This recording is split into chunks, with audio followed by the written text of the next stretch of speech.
and welcome to my first ever YouTube video. My name is Mary and this channel is going to be a combination of knitting, reading and some personal finance stuff thrown in as well. It's all the content that I love to watch. I would love to get more involved in the community, and long form content is generally my preference. So I figured, why not start my own channel? For my first ever video, I would follow somewhat similar to most knitting podcast sort of format. Most of my content over on TikTok is knitting related. I'm slowly starting to expand out into other stuff. So I figured I'd start with what made more sense to me.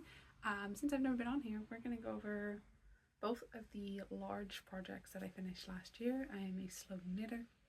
This takes me a while. I also completed like 4 hats, none of which are with me because they were all gift knits. I did 2 Oslo hats and 2 muscle wearer hats for reference. The first thing I finished last year is the Agnette cardigan. Oh no, not the first thing I finished. The first thing I started. I then took a 6-month break because the brioche on 3mm needles was driving me up the wall to make my other finished object. But this is my Agnette cardigan. We've got some buttons on here. This took forever. I'm gonna be honest, it took absolutely forever. But I love it. It's super comfortable. I wore it on a 10-hour flight last week when I went to San Francisco to see my husband. But there's that. I knit it up in a long Anna yarn in hair merino and the mohair. I have lost the little slips to tell you what color these are. One of them, the merino, was a lighter pink than the mohair. That's all I can tell you. I wish I'd kept a track of it, but I did not. I really enjoyed this pattern. It does take a long time. I did not realize how long brioche took. I actually really like knitting brioche. A lot of people seem to have an issue with it, but my main beef, it took forever. But every row of normal knitting you would normally do in stockinette, you have to do 2 in brioche. It's double knitting the whole way through. My god, this took so long, so many hours. Like, I think originally I started recording the number of hours, and once I hit like over 150, I was like, you know what, I need to stop doing this. So this is my Agnette cardigan. I will insert some clips on the side of me wearing it just so you can get an idea of what it looks like on.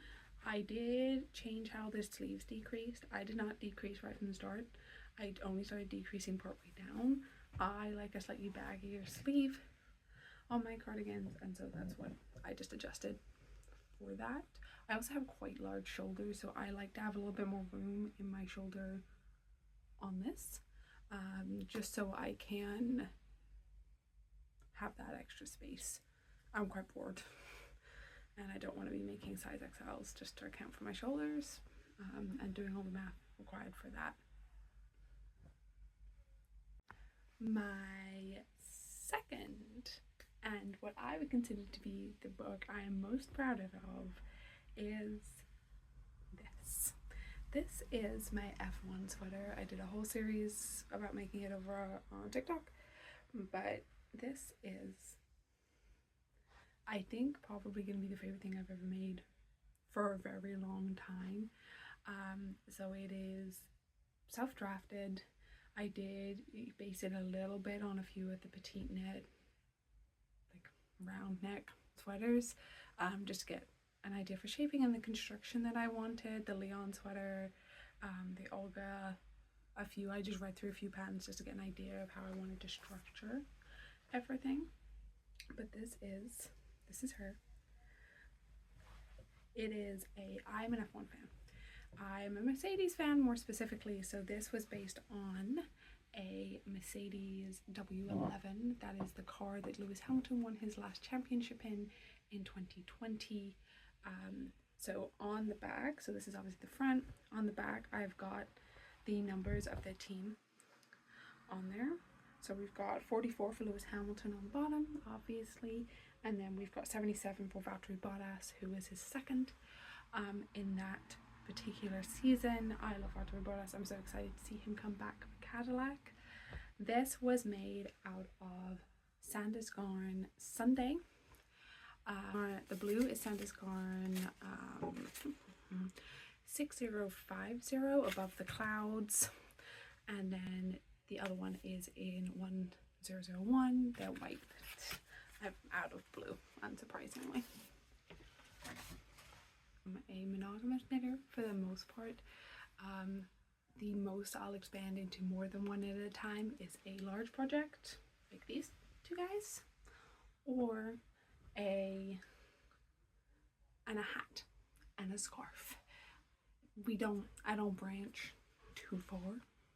I like to keep my stash fairly low. I do have a whole bunch of now spare balls of yarn from both of these projects, or like last bits of skeins and things, which I'm trying to work out how I want to use, just because I'm not super cohesive. Fortunately, the color palette that I knit with is very true to the color palette that I wear, so there's a lot of ways that I could potentially use it, but a lot of it is fingering weight merino yarn. That is my preference when knitting, so I don't really know how I'm going to use it yet. I might wait until I've got a little bit larger of a stash and maybe something striped.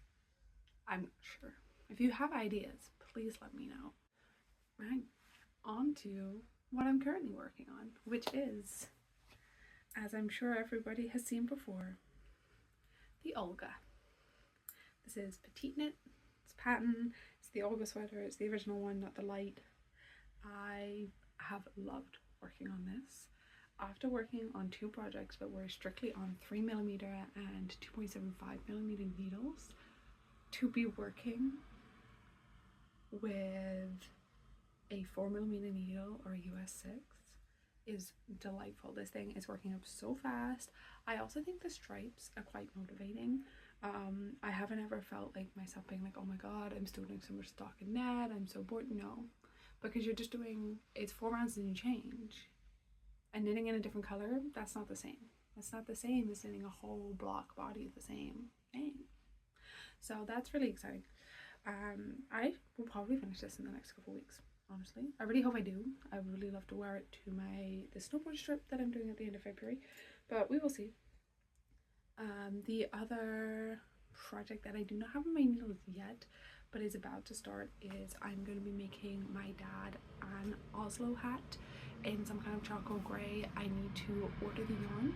I'm going to use Knitting for Olive yarn again. I love their yarn.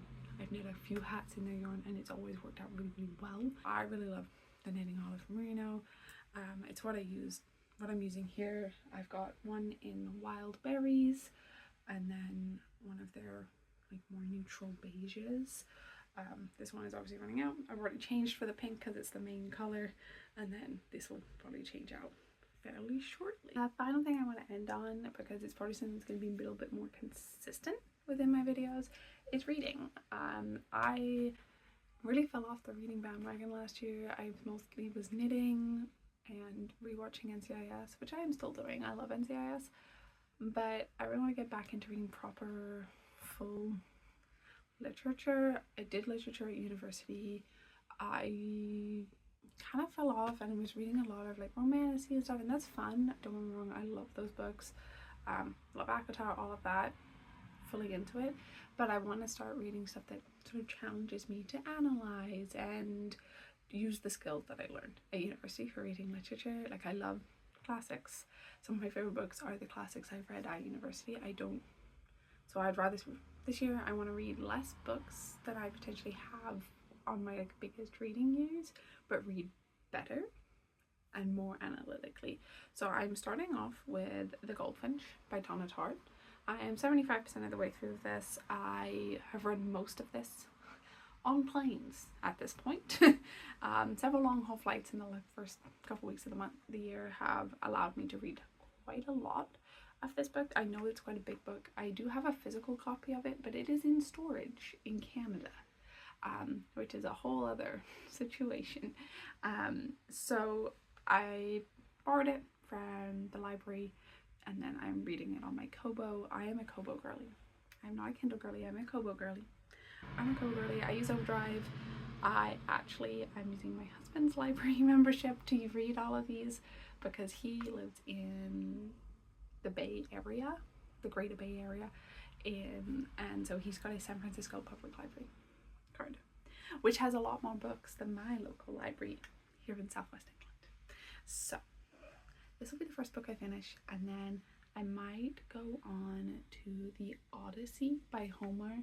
I really want to watch the new movies coming out. I've read it before, but I have the Emily Wilson translation that I've never read. And I really enjoyed her version of the Iliad that I finished last year, so I think I'm going to read that next. But my mind could be changed. I also have Alchemized that I haven't read yet. I've read the original Manacled. I love it, and I'm a little scared that I'm not gonna like this as much, which is why I keep putting it off. I bought it, like I really wanted to support her, but I've not read it yet. I also know it's gonna hurt. It hurt the first time. I know it's gonna hurt the second time. Thank you for watching my first YouTube video. If you made it this far, my next one is probably gonna be a little bit of me.